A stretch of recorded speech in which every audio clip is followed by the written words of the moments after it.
তোমার একটি শ্রাবণের মেঘে ভেজা, তাই না, বৃষ্টিতে ভেজা একটা লেখা উপন্যাস ছিল না? উপন্যাস না, ছোট গল্প। ছোট গল্প ছিল, অনেকগুলো গল্প, 5টা থেকে 6টা গল্প ছিল। সবই কি প্রকৃতি নিয়ে, শ্রাবণ, আষাঢ়, শরৎ, এরকম কিছু? না না, এরকম কিছু ছিল না। নরমালি কিছু মজার গল্প ছিল, কিছু রোমান্টিক গল্প ছিল, এই টাইপের। মানে আষাঢ়ে গল্প টাইপের? আষাঢ়ে গল্প না, রোমান্টিকই বলা যায়। না, বলছিলাম যে আষাঢ়ের যে রোমান্টিকতার মধ্যে তো আষাঢ়ের গল্প বেশি না? আষাঢ়ের পরিমাণটা বেশি না? আষাঢ়ের পরিমাণ বেশি, কিন্তু এরকম মানে রৌদ্রের পরিমাণ একদমই ছিল না মনে হয়। না, কিন্তু যে আমি বলছি যে যখন কেউ রোমান্টিকতার গল্প লিখবে, একটা রোমান্টিক ভাবনা আসবে, সেখানে একটা আশা ঢুকে যায় না যে যা হবার নয়, যা না। আমার যেটা হয় যে রোমান্টিক মানে হচ্ছে বৃষ্টির সময়, বৃষ্টি পড়ছে, ওই টাইমটা খুব রোমান্টিক। তুমি বৃষ্টিতে ভেজো? হ্যাঁ, ভিজি। মানে সেটা কি ওই যে শুটিং স্পটের ভেজে, না এমনিতে ছাদে উঠে যাও একা একা রাস্তা, যেমন এই যে মানে আমরা যে পরিবেশে আছি সেই জায়গায় যে রাস্তা, সেখান থেকে একা একা বৃষ্টির মধ্যে হেঁটে চলা, এই অভিজ্ঞতা লাগবে? হ্যাঁ, এরকম ভাবে কখনো হয়নি। বাসায় ছাদের উপরে হয়তো করা হয়েছে, শুটিং এ করা হয়েছে, আর এছাড়া হয়তো খুব ইচ্ছে করতো, কিন্তু হয়তো হয়নি কখনো। তুমি তো অনেক শহর ঘুরে দেখেছো। হ্যাঁ। কোন শহরটা সবচেয়ে রোমান্টিক মনে হচ্ছে তোমার? ভালো লাগে বেশি সিলেট। সিলেট মানে সিলেটের এই যে চা বাগান, হ্যাঁ, ওই সব জায়গায় যখন যাই তখন অনেক নিরিবিলি থাকে, নিজেকে একা আবিষ্কার করা যায়, সবকিছু মিলে খুব ভালো লাগে। আমি সিলেটে যতবারই গিয়েছি শুটিং ছাড়া এমনিতে ওইভাবে যাওয়া হয়নি, বাট যখনই সুযোগ পেয়েছি, হয়তো শুটিং বাদে থাকে না যে একলা একলা হাঁটা, হ্যাঁ, তখন ওই জায়গাটা মনে হয় যে তাদের সাথে কথা বলা যায়, ভালো লাগে মনে হয়। কথা বলা কি মানুষের সঙ্গে, না ওই শহরে? না, কারোর সাথেই না, নিজে গাছপালা সবকিছুর সাথে, মানে নিজের মতো করে নিজেকে আবিষ্কার করে না, যে ভালো লাগা, হয়তো অনেক স্মৃতি মনে পড়ে। আমি একটু জাহাঙ্গীরনগরে একটু থাকতে চাই আলোচনায়, যে সেই জায়গা হচ্ছে তোমার যে পড়াশোনা, সেই জায়গা থেকে তুমি সেই সময়টা হয়তো মানে স্বল্প সময়ের জন্য ছিল, কিন্তু সেই সময় এই 1 বছর 1.5 বছর থাকাকালীন সময় তোমাকে মঞ্চ টানেনি, যে মঞ্চতে আমি যাই? হ্যাঁ, করেছিলাম তো। ফার্স্ট যে প্রোডাকশন ছিল ওইখানে আমাদের একটা নাটকের কাজ ছিল, তো ওইখানে আমি তো মঞ্চে কাজ করেছি। আর এছাড়াও ওইখানকার স্যাররা আসলে অনেক লাইক করতো, মঞ্চের জন্য বলেছিল, কিন্তু ওইভাবে আসলে টাইম দেওয়া হয়নি কখনো, কারণ থিয়েটার তোমাকে টানেনি? থিয়েটার না, ওই রকম ভাবে টানেনি, বাট আমি যখন করেছি খুব মজা পেয়েছি। কিন্তু যেহেতু নাটকে কাজ করি, আমি জানি ওখানে প্রচুর টাইম দিতে হয়, ওই টাইমটা আসলে হাতে ছিল না। টানেনি তা না, আমার করার খুব ইচ্ছা ছিল। তোমার এখনো মনে হয় না যে কাজ করতে, যে টেলিভিশনে কাজ করছো, এখন সিনেমাতে ব্যস্ত হয়ে যাচ্ছ, কিন্তু মনে হয় না যে একটু মঞ্চটা একটু সময় দিয়ে আসলে ভালোই হতো? মানে হ্যাঁ, অবশ্যই ভালো হতো, কিন্তু মঞ্চে যারা কাজ করে ওই রকম ভাবে আমার পুরোটা তো শেখা হয়নি, আমি সেই কনফিডেন্টটা পাইনি, আমি নার্ভাস থাকবো। মনে হয়েছে আমি কখনো ওইভাবে করিনি, যেহেতু ফার্স্ট টাইম একটা প্রোডাকশনে কাজ করেছিলাম। কয়েকটা করলে, যেমন এখন নাটকে অথবা ফিল্মে কাজ করলে যেটা হয় যে আমি জানি যে আমি পারবো, ওইখানের জিনিসটা অনেক টাফ, মনে হয় যে আমাকে দ্বারা হবে না। কিন্তু ওখানকার একটা বড় বিষয় হচ্ছে টিম ওয়ার্ক। হ্যাঁ, সেটা খুব ভালো লাগে। কিন্তু থিয়েটারে করলে যেটা হয়, অনেক কিছু শেখা যায়। আমি যতটুকু শিখেছি অ্যাক্টিং এর বিষয়টা, ওই একটা বছরে আমি অনেক কিছু শিখেছি, অনেক কিছু যোগ করেছি। হ্যাঁ। এবং এই যে মানে তারপরে যে সিনেমা এবং টেলিভিশনের মধ্যে তুমি কোনো তুলনা করতে পারো যে তফাৎটা? সিনেমার ছোট পর্দা, বড় পর্দা অবশ্যই অনেক পার্থক্য আছে। বড় পর্দায় যে জিনিসটা হচ্ছে বিশাল একটা পর্দায় নিজেকে দেখা, অনেক বড় ক্যানভাসের মধ্যে দেখা। টেলিভিশনে অনেক কিছু ছোটখাটো হয়ে গেলে ওইটা ধরা যায় না, বাট যখন বড় পর্দায় নিজেকে দেখা অথবা অ্যাক্টিং দেখা, সেখানে কিন্তু অনেক ছোট ছোট ক্ষুদ্র মানে ভুলগুলো ধরা যায়। হ্যাঁ, দর্শকরা বলেন যে, বা অনেকেই বলেন যে ছোট পর্দায় দর্শকরা খুব মনোযোগী থাকেন না, বড় পর্দায় থাকে, কারণ এখানে একদম একটা অন্ধকার রুম, সেখানে শুধু সামনে যারা থাকে মানে স্ক্রিনে, তারা ছাড়া আশেপাশে কেউ থাকে না, তো তখন হয় কি ছোট ছোট ভুলগুলো কিন্তু চোখে পড়ে। তো ওইখানকার অ্যাক্টিংটা অন্যরকম বিষয়। তারপরে আগে তো যেমন আমরা যখন আমার ফার্স্ট ফিল্ম কাজ করেছিলাম, তখন তো ফিল্মে কাজ হয়েছিল, তখন যেটা হতো যে প্রত্যেকটা সিকোয়েন্স করার আগে রিহার্সালই হতো 10 বার, কারণ একবার টেক হবে এই কারণে। আর এখন তো কয়েকবার করে তাও টেক দেওয়ার সুযোগ পাচ্ছি, আগে তো সেটাও পেতাম না। এই বিষয়টা একটু যাই আমি, যে এখন যেটা হয় যে আগে তুমিও এসে সেটা পেয়েছো, কিন্তু আগে তো আরো ছিল যে কোনো একটা নাটক হবে, সেই নাটকটা হয়তো 7 দিন 5 দিন 6 দিন বা দিন কমিয়ে আনি, আমি যদি ঘন্টা আনি 6 ঘন্টা 7 ঘন্টা রিহার্সাল ব্যাপার ছিল। হুম। এখন স্ক্রিপ্ট হয়তো তোমাকে আগে পাঠিয়ে দিয়েছে, তুমি জাস্ট বললা যে শর্ট দিতে হচ্ছে, হ্যাঁ, এখন এইভাবেই কাজ হচ্ছে। তো সেটা কি কাজ হচ্ছে আহ, নাকি জাস্ট মানে আমি সময় দিচ্ছি, এটা করে যাচ্ছি সেটা? আমি আমার আমার যেটা হয়েছে, আমি কিন্তু একসঙ্গে কখনোই খুব বেশি কাজ করি নাই। হুম। আমি নাটকও যখন করেছি খুব অল্প কাজ করেছি। দেখা যেত ঈদে আমার নাটকই যেত 7 থেকে 8টা। আমি আগের 2 বছর ঈদে এরকমই কাজ হয়েছে। তো যখন আমি 7 থেকে 8টা নাটক করব তখন নর্মালি তো আমার কাজগুলো ভালোই হবে, কারণ আমি প্রত্যেকটা নাটক করার আগে টাইম পাচ্ছি, স্ক্রিপ্ট পড়ার টাইম পাচ্ছি, কস্টিউম রেডি করার টাইম পাচ্ছি। তো সেই দিক থেকে আমার খুব সেটা হলো একটা তোমার সমস্যা কথা, হয়নি, কারণ কিন্তু আমি সিরিয়ালও সার্বিকভাবে করি। যদি বলি, হ্যাঁ, স্বাভাবিকভাবে বললে একসঙ্গে এতগুলো কাজ করলে কাজের মান তো কখনোই ভালো হবে না। আরেকটা বিষয় হচ্ছে যে এখন বলা হয় যে ছোট পর্দাতেই একটু থাকতে চাই, ছোট পর্দাতে বলে, ছোট পর্দা কেউ দেখ, মানে একটা বড় অংশ এখন ছোট পর্দাতে মনোযোগী না আমাদের দর্শকরা, তারা সিরিয়াল নির্ভর হয়ে গিয়েছে। তার সঙ্গে প্রতিযোগিতা করে আমাদের এখানে সিরিয়াল তৈরি হচ্ছে, আমাদের এখানে নাটক তৈরি হচ্ছে। তাতে তোমার কি মনে হয় যে আমরা আমাদের কি ওই যে তাদের অনুকরণ করে আমাদের নাটক আমাদের সিরিয়াল তৈরি করা ঠিক হচ্ছে? আমাদের দেশে 1 ঘন্টা নাটক যেগুলো হচ্ছে এগুলো কিন্তু অনেক পপুলার, এগুলো কিন্তু বাইরের মানুষজন অনেক দেখে।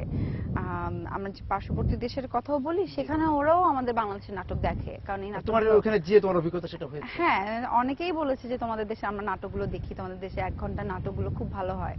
তো সেই দিক থেকে তো ভালো লাগার একটা বিষয়ই আছে। এবার সিরিয়ালের কথা যদি বলি, 1 ঘন্টা নাটক বাদ দিয়ে সিরিয়াল যদি বলি, সিরিয়ালের আসলে আমি নিজেও কখনো এত আগ্রহ ছিলাম না সিরিয়াল করার পিছনে, কারণ সিরিয়ালগুলো আমাকে কখনো টানেনি।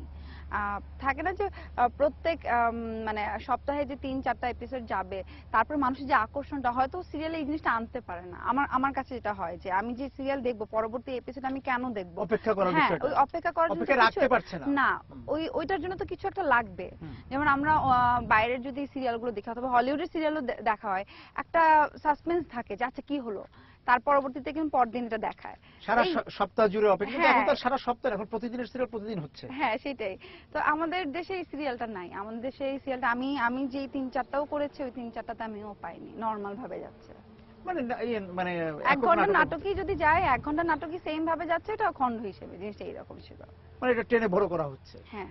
এবং সেই জায়গা থেকে বলা যায় তাহলে আমরা আমাদের দর্শক হারাচ্ছি ছোট পর্দায়। ছোট পর্দায় আসলে মানে আরো, মানে আমাদের ছোট পর্দার দর্শকরা কেন ভারতমুখী বা মানে সেই ভারতীয় সিরিয়াল মুখী হয়ে গিয়েছে আমাদের? আরেকটা কিন্তু সমস্যা আছে, সেটা হচ্ছে বিজ্ঞাপনের সমস্যা। ওদের তো বিজ্ঞাপন আছে, অতিরিক্ত বিজ্ঞাপন দেখায়। ওদের নাই? ওদের না, ওদের ওদের অত নাই, লিমিটেশন আছে। মানে বিজ্ঞাপন হয় সে হয় আসলে 1 মিনিট, আমার মনে হয় 1 মিনিটের থেকেও কম, খুব বেশি দেখায় না। মানে বিজ্ঞাপন বিড়ম্বনা থেকে বাঁচার জন্য সবাই ওদিকে চলে যায় নাকি? মানে তুমি অভিনয়, হয় কি, কাহিনী, অনেক অনেক না, অভিনয় ঈদের মধ্যে কিন্তু অনেক ভালো ভালো প্রোডাকশন হয়। না, আমার ঈদের মধ্যে নিজেরও হয় আমাদের আমার এখানে। নিজেরও অনেক কাজ ছিল যেটা আমি নিজেও আসলে অতিষ্ঠ হয়ে আর দেখিনি। এমনও অনেকজন হয়েছে বলেছে যে এত বিজ্ঞাপন, তারপরে হয়তো আর দেখা হয়নি। এমন সময় হলো যে একটা নাটক দেখতে বসলো, প্রচুর বিজ্ঞাপন দিচ্ছে, তখন কিন্তু চ্যানেল চেঞ্জ করে অন্য কোনো জায়গায় চলে যাচ্ছে। আর এখন এত চ্যানেল যে চেঞ্জ করার পরে হয়তো সে ভুলেও যাচ্ছে এটা কোন চ্যানেলে নাটকটা ছিল। সেটা ঠিক যে মানে একক নাটকে যদি মানে একাধিক বিজ্ঞাপন থাকে, সেটা বিজ্ঞাপনের ফাঁকে ফাঁকে নাটক দেখার তো ইচ্ছে নাও হতে না, পারে। সেটাই। আবার একটা ঈদের বিষয় হচ্ছে, ঈদে অনেক কাজ থাকে, কিন্তু ঈদের সময় দেখা যাচ্ছে যে মিম 20টা চ্যানেল ঘোরাতে ঘোরাতে দেখা যাচ্ছে যে সব জায়গায় একসঙ্গে মিমের নাটক চলছে বা আরেকজনের নাটক চলছে। তখন দর্শকরা কোথায় যাবে, কোথায় দাঁড়াবে? আমার এরকম হয়নি খুব একটা। তোমার না, আমি বলছি যে মানে তখন এরকম অভিজ্ঞতা তো তোমার নিজেও দর্শকদের বসে থেকে হয়। হ্যাঁ, সেটা হয়, সেটা এরকম হওয়াটাই স্বাভাবিক। যখন যদি একসঙ্গে অনেকগুলো কাজ করে একই টাইমে, তো অনিয়ার হতেই পারে। সেখানে একটা প্রবলেম হয় যে মানুষ কনফিউজড হয়ে যায় আসলে কোন নাটকটা দেখবে। আবার যদি এতগুলো নাটক নাও করে তখনও একটা প্রবলেম, কারণ এখন এত চ্যানেল, এত নাটক, মানুষ তো ওই যদি তুমি মিমকে খুঁজে পাবে না 3টা নাটক কাজ করলেও মনে হয় খুঁজে পাবে না। ওই যে 250-300 নাটক তৈরি হয়, এটা একটা উৎপাদন মানে ইন্ডাস্ট্রির মতো হচ্ছে, সেই জায়গা থেকে মান কতটা থাকছে? মান তো একটু মানে প্রবলেম হচ্ছে। এখন 10টা কাজ হলে হয়তো 1-2টা কাজ খুব ভালো হয়, আর বাকি 8টাই দেখা যায় খুব একটা ওই রকম মানের হয় না। 7 দিন ব্যাপী অনুষ্ঠান, হ্যাঁ, হ্যাঁ, সেখানে জাস্ট ভরার জন্য যে আমি চাঙ্ক ভরবো। এমনও হয়েছে অনেক সময় দেখা যায় যে নাটকে প্রোমো দেখাতো, ও ফাইন, প্রোমো দেখে ভালো লাগলো, ঠিক আছে এই নাটকটা দেখবো, কিন্তু ওই নাটকটা যে কখন সেটাই কিন্তু মাথা থেকে চলে যায়। মানে একই আর্টিস্টকে দেখা যায় 3-4 বার দেখা হয়, তো নিজেও কনফিউজ হয়ে যাচ্ছে কোনটা। ইভেন আমারও অনেক নাটক এমন হয়েছে যে আমি প্রপারলি কোনো নাটকই দেখতে পাইনি। আসলে ঠিক আছে, আমরা একটু কঠিন কথা বলে ফেললাম কিনা জানি না, অনেকগুলো কঠিন কথা বললাম তাই না? তা আমরা যে জায়গাটা আছে এখানে পাখি প্রজাপতি আছে, চলো আমরা প্রজাপতি পাখি দেখি আগে, Okay. তারপর তোমার সঙ্গে প্রজাপতির রং নিয়ে কথা বলা যাবে। প্রজাপতির রং, প্রজাপতি মানে কোনো রং না? হ্যাঁ আমার প্রজাপতিটা খুব পছন্দ। প্রজাপতি তোমাকে তো অবাক করে না যে বিভিন্ন রকম প্রজাপতি আছে তাই না? ঘাসের হ্যাঁ, মধ্যে মানে প্রজাপতি, আমরা শন গাছের উপর অসম্ভব রকম কালার। হ্যাঁ এটাই আসলে দেখতে সুন্দর লাগে বেশি। মানে আমার মনে হয় যে ছোট ছোট প্রাণীদের মধ্যে সব থেকে পছন্দের জিনিসটাই হচ্ছে প্রজাপতি। ফড়িং ফড়িং না, ফড়িং সুন্দর বাট আমি ধরতে পারবো না ভয়ে। না, ফড়িং ভয়, ফড়িং তো ধরা যায় তাই না? হ্যাঁ, খালি প্রজাপতিটা আমি পোকামাকড় সবকিছুই ভয় পাই, প্রচন্ড রকম ভয় পাই। তো প্রজাপতিটা খুব ভালো লাগে। প্রজাপতি তো পোকা থেকে আসছে, হ্যাঁ সেটাই বললাম যে শুধু এই জিনিসটাকেই পছন্দ করে, হয়তো সেটা বাহ্যিক দিকে অনেক বেশি সুন্দর তাই। এই যে একটা শুয়োপোকা প্রজাপতি হয়ে যাচ্ছে, ভাবো কোনটা? এই একটা শুয়োপোকা প্রজাপতি হয়ে গেল, তো সুন্দর হয়ে গেল, বিষয়টা এটা নিয়ে ভেবেছো আসলে কখনো? সবই তো উপরে একজনের সৃষ্টি, সে অসম্ভব সুন্দর করে সাজিয়েছে এই জন্য। হিংসা হয় প্রজাপতিকে? হ্যাঁ, হিংসে মাঝে মাঝে হয়, কারণ আমাদের দুইটা ডানা থাকলে খুব ভালো হতো, উঠতে পারতাম। বা এরকম ওরকম রঙিন হওয়া? হ্যাঁ, হিংসা হওয়ার কিছু নেই, কারণ আমরা তো আসলে প্রাণীদের মধ্যে মানে সবাই জানে সর্বশ্রেষ্ঠ মানুষ, তো সেই হিসেবে জন্মগ্রহণ করতে পেরেছি, এটাই তো বড় কিছু। প্রজাপতিও আছে, তুমিও আছো এই পৃথিবীতে, হুম। সেটা ভাবো যে ও আছে ওর মতো, আমি আছি আমার মতো, ও এসছে আমিও আসছি। হ্যাঁ, এক একজনের লাইফ এক এক রকম। এবং এই যে একটা জীবনের কথা বলে, এক একজনের জীবন এক এক রকম, সেটা কি কখনো, এই যে জীবন কেমন, সেটা কি জলের সঙ্গে তোমার সম্পর্ক, তুমি কখনো জলে তাকিয়ে দেখেছো, কথা বলেছো জলের সঙ্গে, জলের আয়নায়? হ্যাঁ, এটা বলা হয়েছে, জলের সাথে প্রথম ছবি ছিল আমার আছে আমার আছে জল। তো জল নিয়ে অনেক অভিজ্ঞতা আছে আমার লাইফে, সাঁতার শেখা নিয়ে। আচ্ছা, সাঁতার জানো? না, এখনো পুরোপুরি জলকে শিখতে জয় পারিনি। করা হয়নি? না, এখনো পাইনি, অনেকবার চেষ্টা করেছি। আমার হচ্ছে জলের আগে অনেকবার সাঁতার শিখেছিলাম, কারণ হুমায়ুন আহমেদ স্যার বলতো আমাকে সাঁতার শেখার জন্য, কারণ একটা সিকোয়েন্স ছিল পানিতে ভেসে থাকা। তো ওইটার জন্য অনেকবার ট্রাই করেছি। ছোটবেলা থেকে বাবা আমাকে অনেকবার নিয়ে নিয়ে পুকুরে সাঁতার শেখানোর ট্রাই করেছে, কিন্তু আমাকে যখনই ছেড়ে দেয় আমি তখনই পানির নিচে ডুবে যাই, অথবা আমি যদি লাইফ জ্যাকেট পরি সেটা নিয়ে আমি পুরো মানে জলের সঙ্গে তো বোঝাপড়াটা হচ্ছে না। না, আমি জানি না কেন আমি ভেসে থাকতেই পারি না, আমি সাঁতারটাই শিখতে পারছি না। অনেকবার চেষ্টা করেছি, হয়তো ওইরকম ভাবে এখন টাইম পাচ্ছি না, বাট আমার এটা শিখার আছে যে আমি কোনো কিছু না পারলেও আমি এটা চেষ্টা করি করার, যে কিভাবে করা যায়। অনেক পানি খেয়েছি লাইফে, তারপরেও পাইনি এখন পর্যন্ত। জলে ওই যে তুমি বললা যে তুমি তাকিয়েছো, তাকিয়ে দেখো, মানে জলে তাকিয়ে নিজেকে দেখো? জল আসলে তো লাইক আয়না। আয়না, হ্যাঁ, কোন আয়নাটা ভালো, ওই যে সেই কাচের আয়নাটা বেশি মানে কে তোমার সঙ্গে তোমার একদম ঠিক, মানে ঠিকভাবে কথা বলে, যে প্রতারণা করে না, জলের আয়না না কাচের আয়না? জলের আয়নাটা হচ্ছে কি সেখানে আবার মেঘের ছায়া এসে পড়ে। হ্যাঁ, অনেক শুধু আমার নিজের চেহারা দেখতে পারি তা না, পুরো প্রকৃতিটার সাথে আমাকে দেখতে পাই, তো যার জন্য এখানে খুব ভালো লাগে। আর জল জিনিসটা এরকম, কখনো মন খারাপ থাকলে ওই জায়গাতে বসে থাকলে অনেকক্ষণ পরে নিজেরটা নিজে চিন্তা করে অনেক কিছু দেখা যায়। আয়নাতে যে জিনিসটা আসলে হয় না, আয়নাতে শুধু আমি আমাকেই দেখি, আমি আমার প্রতিচ্ছবি, অন্যান্য জিনিস দেখতে পারবো না, বাট জলে আসলে সবকিছুই দেখা যায়। এই যে জল, এই যে এখনো তুমি হয়তো দেখতে পাবে যে হ্যাঁ। তুমি যদি তাকাও, তোমার সঙ্গে মেঘ থাকবে, গাছ থাকবে, হ্যাঁ, গাছের প্রকৃতি ছায়া থাকবে, সব থাকবে। নিজের ছায়াকে দেখো? ছায়াকে হ্যাঁ দেখা হয়। তাকে কি সঙ্গী মনে হয়, যে হ্যাঁ আমার সঙ্গী? নাকি ওকে ছোটবেলাতে এড়িয়ে যেতে ছায়া নিয়ে চায়? অনেক দুষ্টামি করতাম, এই যে হাঁটলে জিনিসটা চায়, একটু বড় হয় ছোট হয়, এই জিনিসগুলো খুব মজা লাগে। তারপর ছায়াকে তো অনেকে ভয়ও পায় তাই না? হ্যাঁ, ভয় পায়, আমি নিজেই তো পাই আর কি। কেন ছায়াকে ভয়?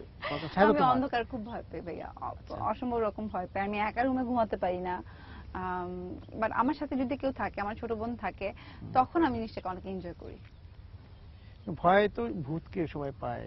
হ্যাঁ, আমি এত বড়, বাট আমার এখনো মনে হয় যে লাইট অফ করলে আমার আশেপাশে যদি কেউ না থাকে, আমার কাছে সারাক্ষণই মনে হয় যে আমাকে কেউ পিছন থেকে ধরতে আসছে। ভূতের ভয়? হ্যাঁ, এই জন্য আমার যেটা হয় যে আমি ভূতের ছবিগুলো খুবই কম দেখি। অন্ধকারের তলায় তোমার জোনাক পোকা দেখা হয় নাই? হয়েছে, গ্রামে হয়েছে, আমি আচ্ছা। একা না, আমি গ্রামে যখন যাই তখন তো প্রায় সময় দেখা হয়। তখন ছাদের উপরে যাই, উঠি, তখন খুব ভালো লাগে। এমনও হয়েছে রাত্রে আমরা সারা রাত ছাদের উপরেই পার করেছি। মানে জোনাকি আলো ছিল, সবকিছু মিলে অনেক পূর্ণিমার চাঁদ ছিল, সবকিছু মিলে খুব মানে মজা পূর্ণিমার করেছি। চাঁদ থাকলে ঠিক আছে, আর অমাবস্যা থাকলে ঠিক নাই। না, ওইটা একদমই না। পুরো গুটগুটে অন্ধকার।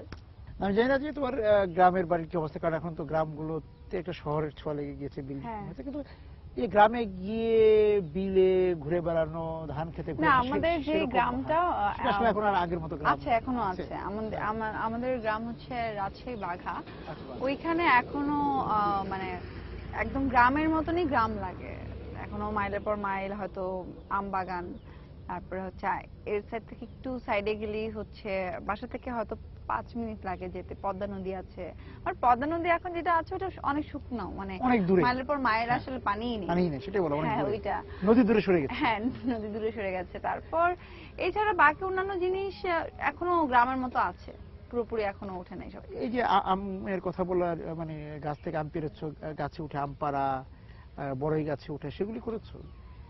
মানে সেই অভিজ্ঞতা এখনো হয় নাকি কোনোদিন হয় নাই কখনো? আম গাছে ওইভাবে ওঠা হয়নি, কারণ মানে গাছে ওঠার যে অভ্যাসটা ওইটা নেই একদমই। কিন্তু কিছু গাছ আম পেড়ে থাকে না, খাওয়া, হ্যাঁ, ওইটা তোমাদের পেড়ে ওদিকে খাওয়া। আম গাছ তো আবার একটু খাটো। হ্যাঁ, আমি সেটাই বলছিলাম যে আমাদের সেই আম গাছগুলো খুব এভাবে বেশি কিন্তু না, হয়। মানে এখান থেকে হাত দিলেই আসলে আম ধরা এভাবে যায়। রাওয়া যায়। হ্যাঁ, একদম, কারণ বাগানের গাছই হচ্ছে যে গাছই এত দূর পর্যন্ত নেমে আসছে, তো ওইটাতে উঠে যে পারতে হবে পারতে এরকম হবে তা কিছু না। নাই। বাট খুব ভালো লাগে, জায়গাটা অনেক ঠান্ডা, অনেক নিরিবিলি, মানে ঘুরতে চারপাশে আম এগুলো মানে তুমি যে গ্রামের পারতে যে মজা লাগে। গ্রামের ছেলে মেয়েদের সাথে গ্রাম্য খেলাধুলা সেগুলি করেছো? এটা করেছি, আচ্ছা, কি কি ক্রিকেট খেলেছো? খেলেছি ছোটবেলায়, ক্রিকেট, তারপরে হাডুডু, আরো এক্কা দোক্কা, হ্যাঁ। হ্যাঁ, তারপরে ছোঁয়াছুঁয়ি। আমাদের যেটা হতো যে পূজার সময় তো আমরা সব ভাই বোনরা কানামাছি, একসঙ্গে থাকতাম। কারেন্ট চলে, গ্রামে তো প্রচুর কারেন্ট আবার যায়। অন্ধকার, হ্যাঁ। হ্যাঁ, তো ওই টাইমটাতে আমরা হচ্ছে লুকোচুরি খেলতাম। তারপরে হচ্ছে কানামাছি, এই এই যে জিনিসগুলো। লুকোচুরি খেলতে, তোমাকে এই যে লুকোচুরি খেলতে যেহেতু এটা হারিয়ে যাওয়ার বিষয় আছে, তোমার হারিয়ে যেতে ইচ্ছে করে কখনো? একটু হারিয়ে যাই? মাঝে মাঝে করে, মাঝে মাঝে আসলে কাজের ব্যস্ততা এত বেশি থাকে, তখন মনে হয় যে ইস, এমন কোনো জায়গায় চলে যাই একা, কেউ জানবে না আশেপাশে, নিজের মতো করে থাকা, এরকম মনে হয়। তখন খুব যেতে ইচ্ছে করে। মানে আবার সেই, মানে এই বয়সে এসেও, মানে এই সময়টার মধ্যে একটু লুকোচুরি খেলা যেতে পারে। হ্যাঁ, এরকম মনে হয়। আবার অনেক সময় মনে হয় যে স্কুল টাইমটাতে ফিরে যেতে, যে ভালো লাগে না, ওই টাইমটাই ভালো ছিল। মাথায় পড়াশোনা ছাড়া আর কোনো টেনশন ছিল না, একটা একটা সিম্পল লাইফ ছিল, ওইটাই বেটার। আর ইচ্ছে করে মাঝে মাঝে, থাকে না অনেক ধরনের সুন্দর সুন্দর, আমরা নেটে অনেক ধরনের সুন্দর জায়গা দেখি, হয়তো খুব সুন্দর পাহাড়, দ্বীপ। দ্বীপ, তারপরে কোনো একটা সমুদ্র সুন্দর জায়গা, এরকম ছবি দেখা হয়, তখন মনে হয় যে ইস, এরকম একটা জায়গায় আমি থাকতে পারতাম, কিছুক্ষণের জন্য একলা ঘুরে আসলেও হয়তো অনেক ভালো লাগতো। কিন্তু এই যে ঘুরতে যেতে পারছো না, এখন ঘুরতে যাও, দেশের বাইরে যাও, তো সেটা কাজের জন্যই যাচ্ছ। কাজের বাইরে যাওয়া, এই যে লুকোচুরি খেলা, কানামাছি খেলা, যে মানে তারপর হচ্ছে লুডো খেলা, হ্যাঁ, এই যে লুডো খেলছো? হ্যাঁ, লুডো প্রচুর। তাই? লুডোতে মানে ছক্কা নাকি কানা, মানে কোনটার জন্য বেশি তোমার? ছক্কা, অবশ্যই ছক্কা। তাই? অবশ্যই ছক্কা। তারপর সাপের যে হ্যাঁ, সাপ হ্যাঁ। লুডো যেটা আছে, ওইটাও খুব মজা লাগে খেলতে। কিন্তু সবসময় ছক্কাই চাও তুমি? ক্যারিয়ারেও ছক্কা চাচ্ছ? সবাই তো ওই জিনিসটাই চায় না, কিন্তু ছক্কা মনে হয় যে টার্গেট 1, থাকলেই 2, তো 3, 4, কাছাকাছি। 5 এভাবে ছক্কায় যাওয়া, নাকি একবারে ছক্কা চাও? আমি যদি কখনো একবারে ছক্কা চাই, সেই একবারে ছক্কা তো পাবো না, ছক্কা টার্গেট রাখতে হয়, তারপরে আসলে সেখানে 1 থেকে হয়তো শুরু হয়, অনেক সময় 5ও আসে, কাছাকাছিও এসে হয় না। না, সেটা বলছিলাম যে এই যে 1, 2, 3, 4, 5 করে ছক্কায় যাওয়া, সেটা তো একটা ইয়ে আছে, কিন্তু আমার সাপের কথা বলছিল, সাপ, সেই জায়গায় যে সাপের মুখে যে আবার লেজের কাছে নেমে আসা, এসে আবার শুরু করা, সেটা তো মানুষের জীবনে, ক্যারিয়ারে, সব জায়গাতেই। হ্যাঁ, সেটা হয়। নামার পরেও তো আবার আবার শুরু করতে হয়। শুরু করে আবার তুমি উপরে উঠতে পারছো, তো এই জিনিসটা হয়। আবার কিছু জিনিস থাকে না ব্যাড লাক, যে নামার পরে আবার দেখা যায় আবার সেম জায়গায় গিয়ে আবার খায়।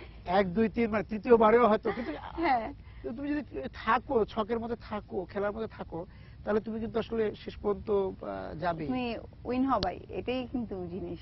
আর সেখানে যদি এমন থাকে যে 2 জন থাকে, তাহলে কেউ একজন আগে যাবে, কেউ একজন পরে যাবে, হ্যাঁ। এইটা সেটা থাকবে। আবার আমরা অনেকে মিলেও তো খেলাটা খেলি, সেই জায়গায় তো দেখা যাচ্ছে যে কেউ না কেউ আগে একজন যাবেই। হ্যাঁ, কেউ না কেউ আগে পৌঁছবেই। সেই নিয়ে তোমার আফসোস থাকে কি, যে আচ্ছা, ও তো আগে চলে গেল, আমি পিছনে পড়ে গেলাম? একবার না পারিলে দেখো শতবার, বিষয়টা এই জন্য। একবার পারিলে তো কি হয়েছে, পরের বার পারবো, এই জিনিসটাই আমার কাজ করে সবসময়। কাজ করে এবং মানে তোমার মানে কাজে লেগেছে এই মানে লুডো খেলার অভিজ্ঞতাটা? হ্যাঁ, মানে কাজে লুডো খেলা বলো, আমার আমার আমার ক্যারিয়ার লাইফে বলো, আমার নিজের লাইফে বলো, সবকিছুতেই কোনো কিছু যদি আমি না পারি, চেষ্টা করি, না পারলে তখন তো আসলে করার কিছু নেই, আমি ট্রাই করি নেক্সট বার যেন আবার পারি। তোমার পারা না পারা নিয়ে একটু কথা বলি তাহলে চলো। এই বিষয়ে এবার যেতে চাই যে সম্পর্ক তুমি কিভাবে দেখো, যে মানুষের সঙ্গে মানুষের সম্পর্ক, বন্ধুত্বের সম্পর্ক, বিভিন্ন রকম সম্পর্ক নিয়ে সম্পর্কটা রসায়ন, সেই রসায়নটা তুমি কিভাবে দেখো? সম্পর্ক আসলে মানুষ তো একা চলতে পারে না, সম্পর্ক তো লাগবেই। এখন একজনের সাথে একজনের চলার জন্য তো একটা সম্পর্ক, লাইক ভাই বোন অথবা পরিবারের সবাই, হ্যাঁ পরিবারের সেটা, অথবা ফ্রেন্ড, কাজের জায়গা, হ্যাঁ কাজের জায়গা, কলিগ, সবকিছু মিলে সম্পর্ক তো আসলে মানে অনেক ইম্পর্টেন্ট একটা জিনিস। এবং সেই জায়গা থেকে এই যে সম্পর্ক নিয়ে আজকাল বলা হচ্ছে যে সম্পর্কের মধ্যে স্থায়ী হয় না, সম্পর্ক বেশি দিন টেকসই হয়, সম্পর্ক টেকসই বা আয়ু নিয়ে এক ধরনের মানে সমস্যা, সংশয়, এগুলো হ্যাঁ এটা আসলে মানে এখন আসলে বেশি হয়। আসলে মানে সম্পর্ক টিকিয়ে রাখাটা অনেক টাফ একটা জিনিস, ভাঙাটা তো ইজি বিষয়।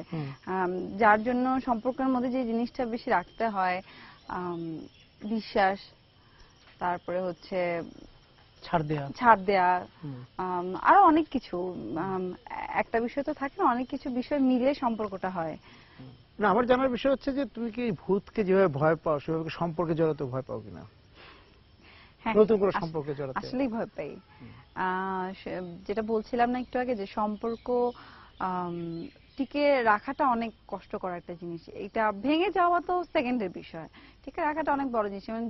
যদি ভাঙে, ওই জিনিসটা মেনে নিয়ে ওইটা আরো কষ্টকর, তো যার জন্য আমি কোনো সম্পর্ক হতেও আমি আগে থেকে একটু ভয় পাই, যে আচ্ছা থাকবে তো, কোনো না কোনো একটা ভেজাল জানি না হয় কখনো, যেমন ফ্যামিলি পার্সন সবকিছু মিলে, আমার ফ্রেন্ড, এদের সাথে। বাট কিছু কিছু সম্পর্ক কখনো আসলে ভাঙে না, ফ্যামিলির যে সম্পর্কটা যতই ঝগড়াঝাটি, যতই রাগারাগি হোক না কেন, এটা কখনোই ভাঙে না, এটা সারা জীবনই থাকে, বন্ধনটা থাকে। হ্যাঁ, আর ফ্রেন্ডশিপও যদি বলা যায়, রাগ বলো, অন্যান্য কিছু বলা, হয়তো কিছুদিন বন্ধ থাকে, বাট তারপরও আমার যেটা হয় যে সামনে আসলে তখন আমার ফ্রেন্ড যারা থাকে সবার প্রতি আমার সেই জিনিসটা চলে যায়, বন্ধুত্বের জায়গা থেকে আছে। আর এমনি বিশেষ সম্পর্ক, হ্যাঁ, সেই জায়গায় সেই সম্পর্কগুলি করার ক্ষেত্রে কি একটা প্রস্তুতি দরকার আছে কিনা? ওইটা নিয়ে আসলে এখনো তো চিন্তা করছি না, কারণ তুমি করছো না, কিন্তু ওই ধরনের সম্পর্কতে যাওয়ার জন্য প্রস্তুতি দরকার কিনা সেটা জানতে চাচ্ছি আমি। কখনো কোনো কিছু আসলে প্রস্তুতি নিয়ে তো হয় না, কোনো রিলেশনে যদি হয়ে যায়, হ্যাঁ এটা আসলে হুট করেই তো হয়, বুঝে শুনে তো কখনো হয় না যে এর সাথে হবে কি ওর সাথে হবে, হয় না।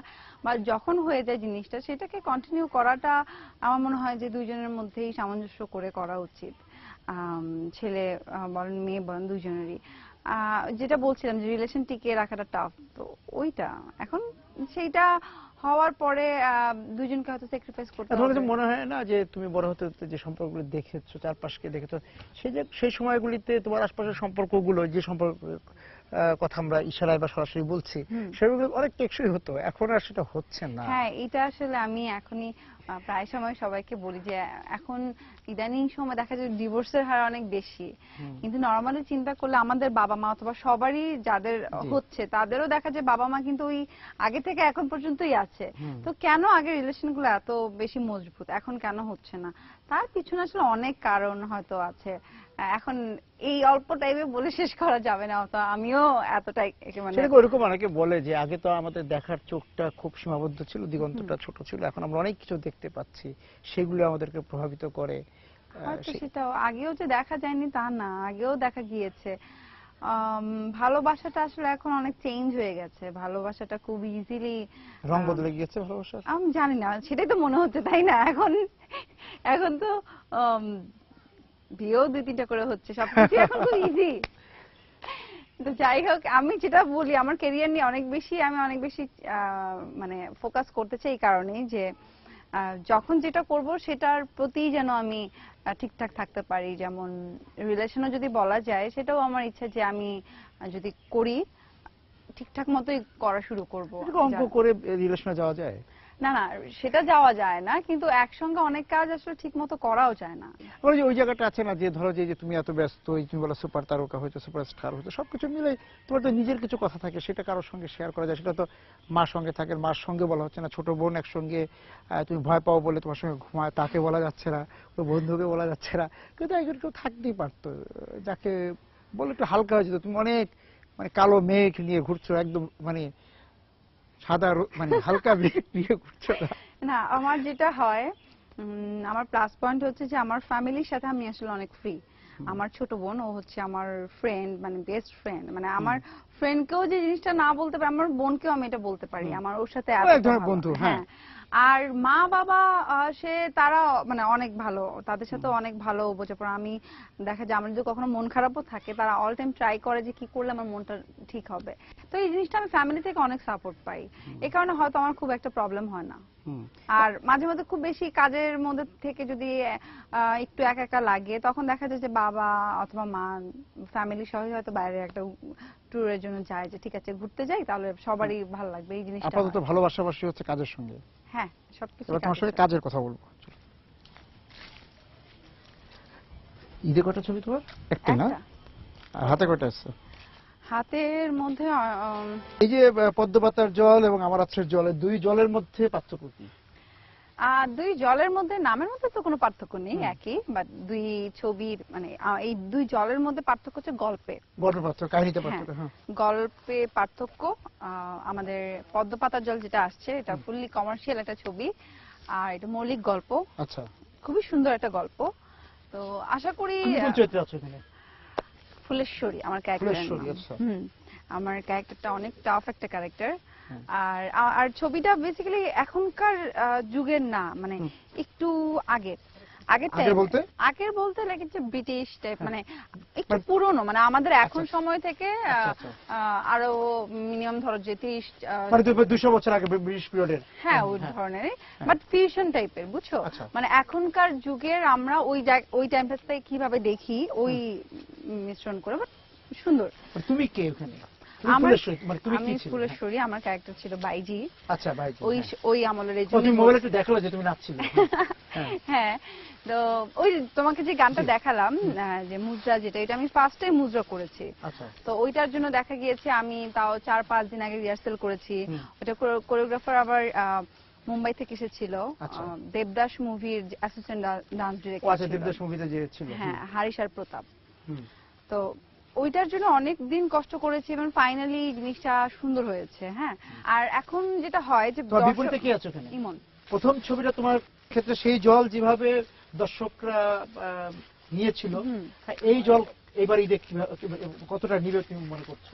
আমরা তো অলরেডি ক্যাম্পেইন শুরু করেছি, তো বিভিন্ন জায়গায় হচ্ছে আমাদের মুভির গানগুলো, ট্রেলারগুলো দেখিয়েছি। তো যাদেরকে মানে সবাই এই জিনিসগুলো দেখার পর রেসপন্স কিন্তু খুব ভালো, মানে তাদের কাছ থেকে যে রেসপন্স পেয়েছি, মনে হচ্ছে যে মানে ছবিটা খুব ভালো করে নিবে দর্শকরা। এবং এই যে ক্যাম্পেইনের কথাটা যেটা হলো, যে এবার আমরা দেখছি যে আগে যেভাবে ছবির ক্যাম্পেইন হতো, এখন একটু মানে বদল ঘটেছে, যে নায়ক নায়িকা যাচ্ছে, যে তারা রোড শো করছে। কয়েকটা ছবির ক্ষেত্রে দেখলাম আমি, তোমার ছবি তো রোড শো। হ্যাঁ, আমার রোড শো হয়নি এখনো, আমাদের ছবির জন্য আমরা বিভিন্ন ইউনিভার্সিটি গুলোতে গিয়েছি, ঢাকার বাইরেও যাওয়া হয়েছে এটাতে। আর আমাদের ছবিটা বেসিক্যালি ফ্যামিলি সহ দেখার, আর স্টুডেন্ট মানে ইয়াং যারা স্টুডেন্ট তাদেরকে দেখানোর জন্য আসলে আগ্রহটা করা হচ্ছে, তারা যেন হলে গিয়ে ছবিটা দেখে। তো যার জন্য আসলে আমাদের মূল দর্শক হচ্ছে তারা, যে নরমালি তারা তো মুভিটা মানে মুভি দেখে না, তো আমাদের যাওয়া যে তোমরা মুভিটা দেখো, মুভিটা দেখার মতো একটা মুভি, তোমাদের ভালো লাগবে, এই জিনিসটা বোঝানো। সেটা সিনেপ্লেক্স কেন্দ্রিক দর্শক যাচ্ছ না, এই কারণে বললাম না, ঢাকার বাইরেও আমরা বিভিন্ন জায়গায় যাচ্ছি, বিভিন্ন ইউনিভার্সিটি গুলোতে যাচ্ছি, যে সবাই যেন ফ্যামিলি সহ দেখতে যায়। এটা একটা নতুন চল শুরু হয়েছে, যে ছবি তৈরি করার পর এখন ক্যাম্পেইন হচ্ছে, যেটা ক্যাম্পেইন হচ্ছে একটা মুভির, আমি বলবো যে মেইন প্রাণ, কারণ অনেক জিনিসই হয় মানুষ কিন্তু জানেই না। আমাদের দেশে অনেক মুভি এখনো, আমি নিজেও মাসেও দেখা যায় 2-3টা করে তো ছবি রিলিজ হয়, আমি নিজেও জানি না, কারণ শুধুমাত্র হলের বাইরে পোস্টার লাগানো আর টেলিভিশনে 2-3টা গান চালালেই কিন্তু জানা যায় না।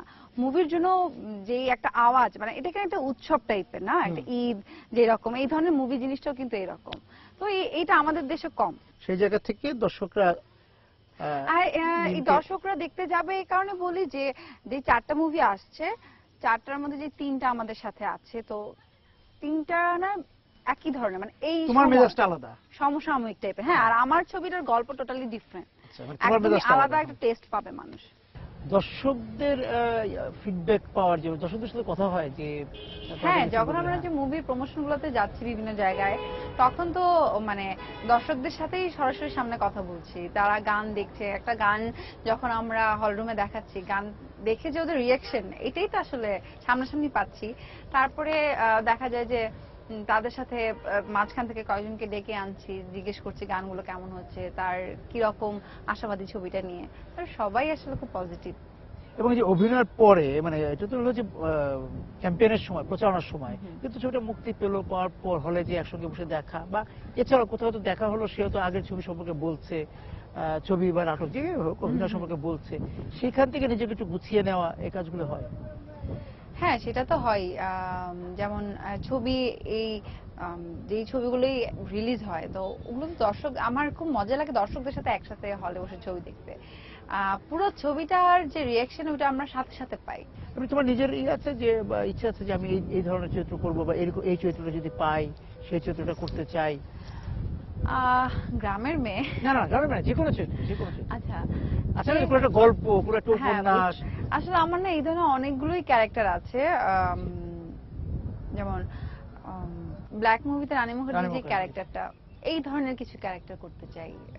তারপরে আরো এরকম কয়েকটা ক্যারেক্টার আছে যেগুলোতে আসলে আমি অ্যাক্টিং করার সুযোগ পাবো, মিমকে নতুন ভাবে দর্শক দেখবে, ওই ধরনের কিছু মজার ক্যারেক্টার। বা তুমি যে নিজে লিখেছিলে পূর্ণতা, না? হ্যাঁ, সেই যে চরিত্রটা, সেটা কি নিজে করতে ইচ্ছে করে? পূর্ণতা, হ্যাঁ, পূর্ণতা করতে ইচ্ছে করে। পূর্ণতা যে ধরনের ক্যারেক্টার, হয়তো এই ধরনের ক্যারেক্টার আমি নাটকেও কিছু কাজ করেছি। মানে যে মেয়েটা যেই টাইপের, ওই টাইপের নাটকেও আমার যেমন নর্মালি কাজ করা হয়েছে, বাট ওই ধরনের গল্পে না। হ্যাঁ, যদি কখনো সুযোগ আসে তাহলে তো মানে খুবই ভালো হয়, মন্দ হবে না। আমাদের গল্প ফুরিয়ে আনতে হচ্ছে, আমাদের সময় শেষ, আমরা বিদায় নিব। এবং খুব ভালো লাগলো আজকে, হ্যাঁ, মানে সেটা এটা হচ্ছে মানে আমি